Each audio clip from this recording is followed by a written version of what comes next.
Hello and welcome to either the podcast episode or the YouTube video, however you're consuming this content.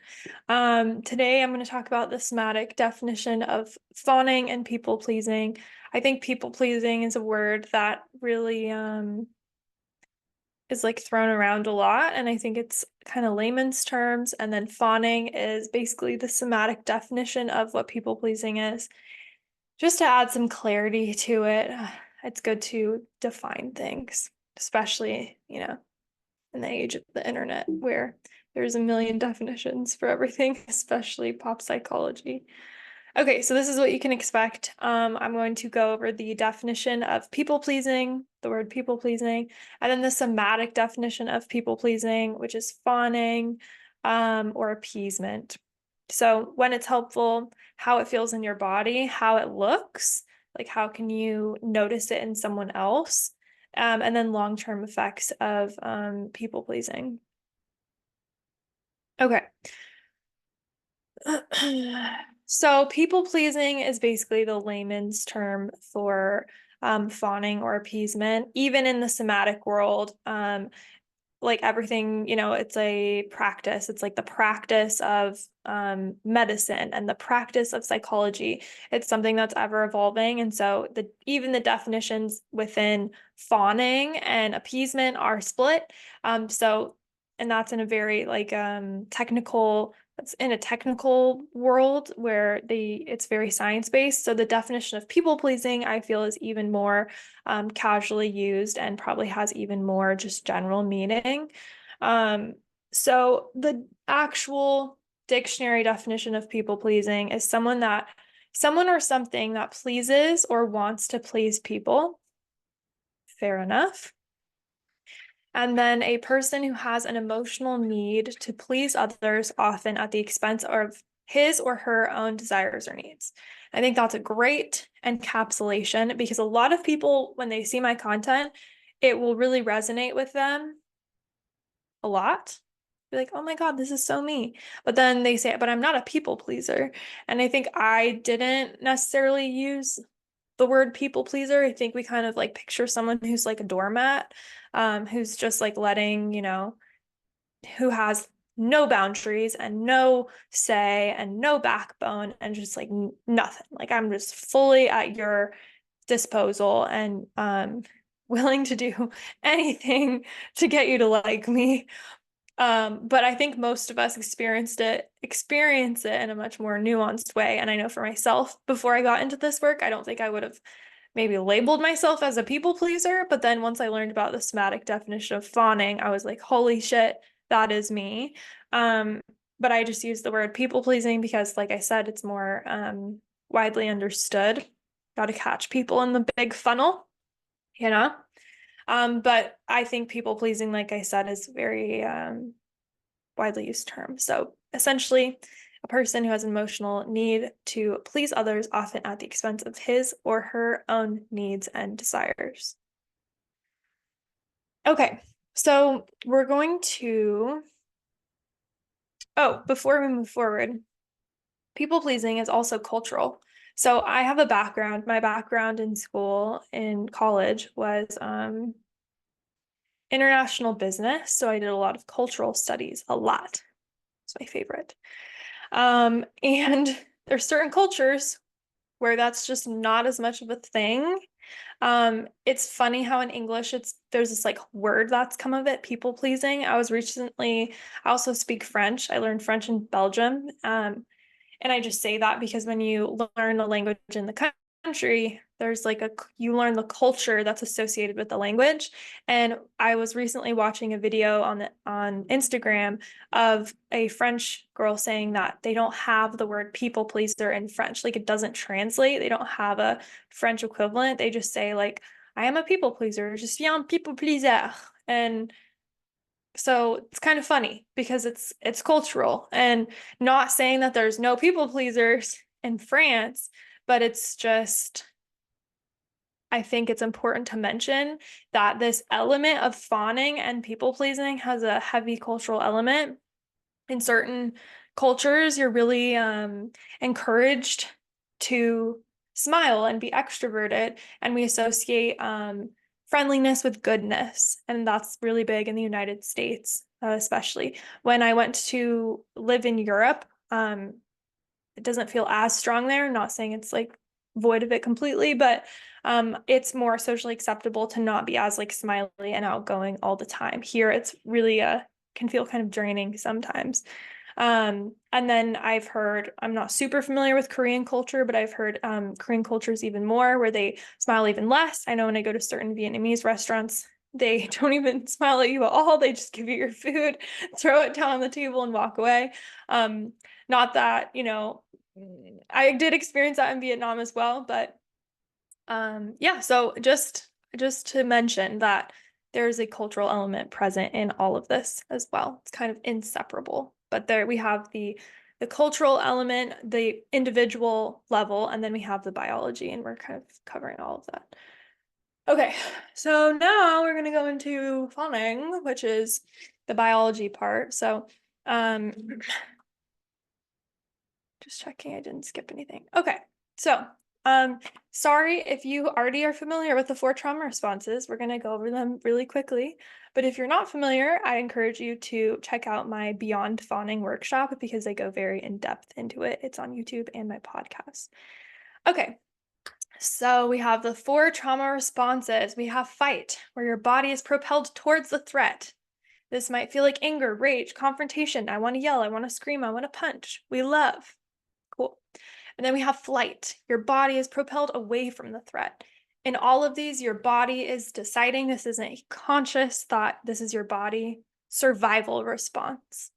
Flight, your body gets propelled away from the threat. I'm going to run, probably more energy in the legs, anxiety, panic, avoidance. Once again, very high energy. Fight and flight are bow, chi, ta, fireworks, powerful, explosive energy to fight or to flee. Woo! Exciting just talking about it. I want to go clean, rage clean. Okay, and then we have freeze and fawn. Freeze is debated in the somatic world of whether it is sympathetic or parasympathetic response. So whether it's that explosive energy or a complete shutdown, it is debated. But essentially what it is your body saying the safest thing to do is to become invisible. And you just dissociate. You might feel a lot of numbness. You might mentally check out. But from the outside, it looks like you are very still. It's kind of like a savior response. Like if you're like genuinely trapped somewhere, this happens a lot for sexual assault victims. They like have out-of-body experiences.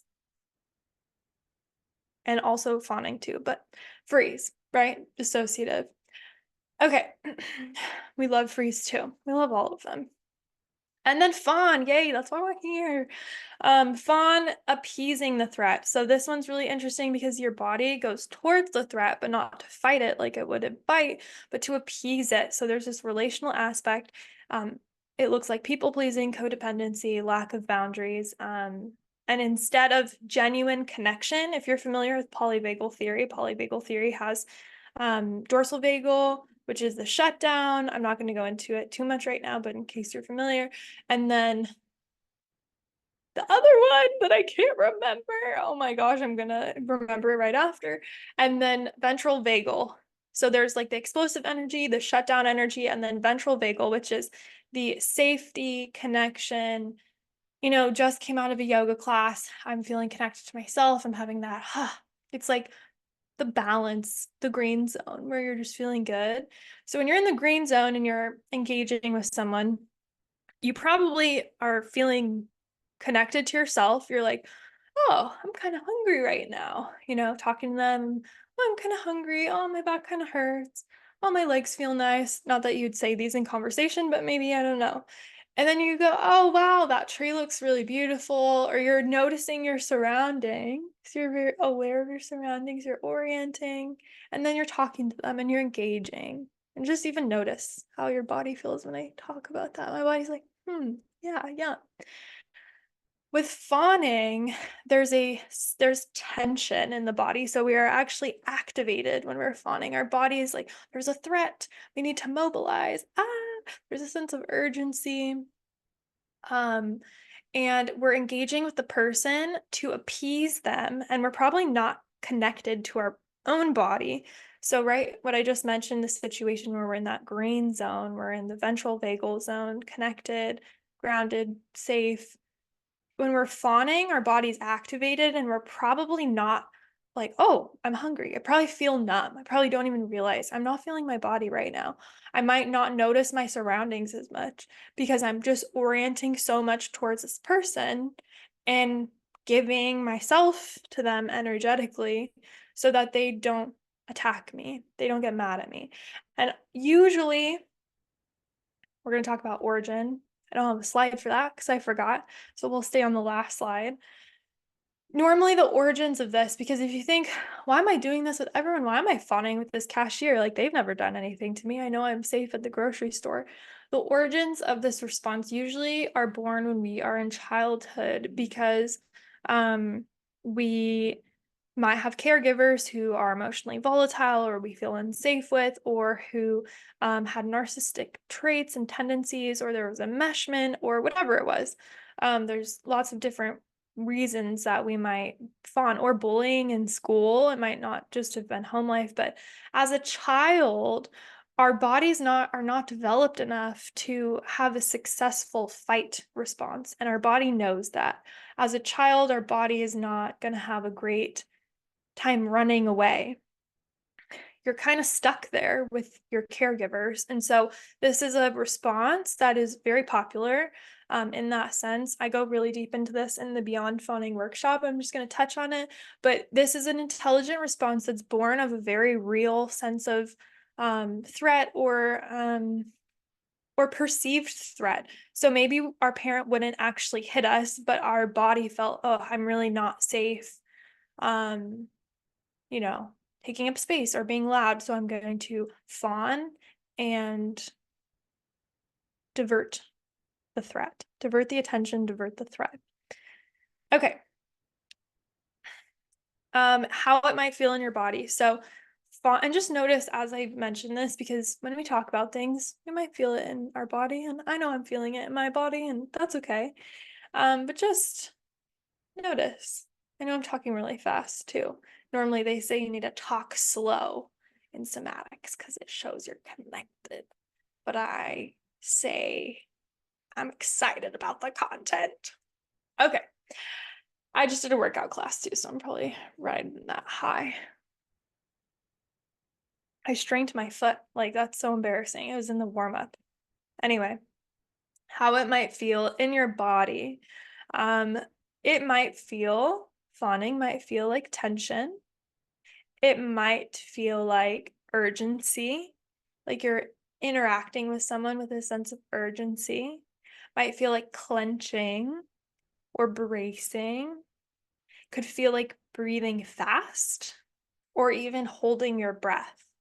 Or for some of us, our breath slows down. It might feel like pain.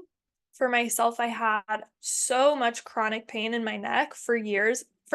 When I say years, I mean since I was a child. I remember going to the chiropractor when I was like 12 for this neck pain. I have zero neck pain now. Because of this, I think also the book A Way Out about chronic pain, written by a brain surgeon, literally amazing. But it was neuroplastic pain, which means that it's not structurally based. So it's not like I broke my arm. It's basically psychosomatic pain, still very real pain, but pain a lot of times are in our neck, our shoulders, because a lot of times with fawning, we are bracing and we're usually not speaking our truth. I'm going to close my window. We're not speaking our truth. We're holding, if you think of like your throat as this like lid, like we're closing the lid, and like there's a lot of tension and words and things that are building up there. And so could be a lot of neck and throat pain or shoulder pain. Usually there's like a hiking up of the shoulders. Gonna relax them down. I don't have this written down, but a lot of times there's thyroid issues, just once again, because of that bracing around the neck. Um, I have a cyst on my thyroid just to really drive the point home, just for my business. I got it actually, to show you what can happen when people please too long. But yeah, thyroid issues, stomach aches, IBS. A lot of people I've worked with say that they have IBS, and when they really focus on people pleasing less, it goes away, which is incredible. Nausea, dis-ease, general dis-ease, and dissociation and numbness. So you can do a practice. I have it in, for sure, in Venom, which is my signature plug. My signature on-demand program with everything you need to help you heal from people pleasing through somatic practices, parts work, and embodiment. I for sure have the practice in there where I lead you through these responses and you actually map how they feel in your body. I might have it in Beyond Fawning, but I'm not 100% sure. But Venom's great. Okay. Because it feels different for everyone. It's not one size fits all. How it might look. So people always ask me, I think, I don't know why I said that. I don't get asked all the time. People have asked me before, like, if I can look at someone and be like, oh, this person's fawning. The thing with fawning is that fawning is like a very internal experience. So,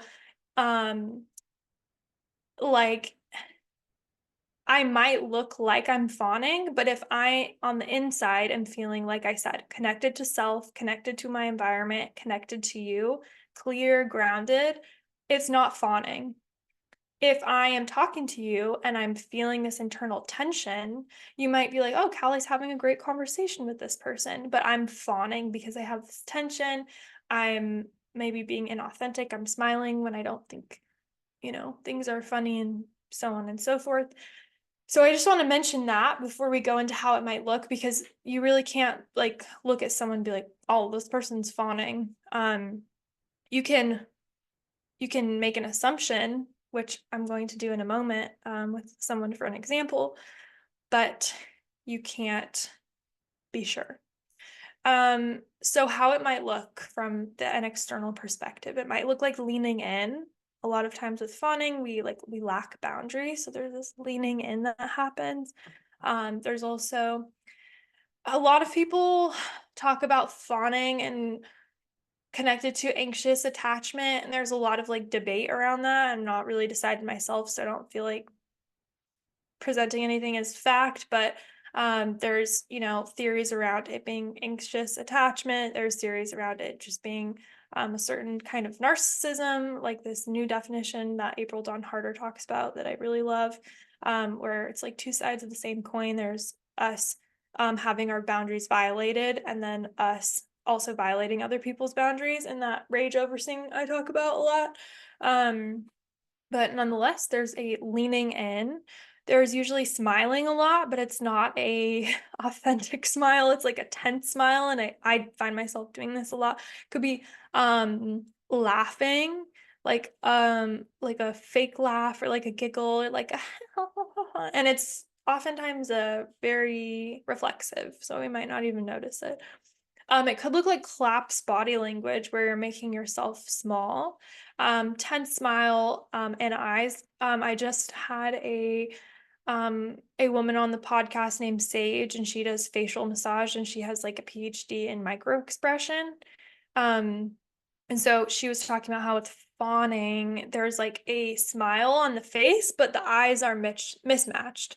So the eyes are like look strained, but the mouth is smiling. So there's like that mismatch. And then just a general lack of boundaries that could look like being really physically close to someone, touching someone a lot. Oh, I'm sorry to say this, but okay, Drew Barrymore is like a great example of, do I know if she's fawning? No, right? Because I don't know what her internal experience is, if she's experiencing tension or if she's genuinely just a very grounded, calm, calm, and also just very touchy. But I think she's like always touching people that like sometimes people look open to it, sometimes not, but she's like her general body language of the leaning forward, the smiling, the um, very high engagement of her face in response to what they're saying. Um, and just the touchy, touching, going next to them on the couch, going on the floor with them. Like I said, I literally don't know if she's fawning or not because it's an internal experience, but I think that's a good example of what it could look like. I love you, Drew.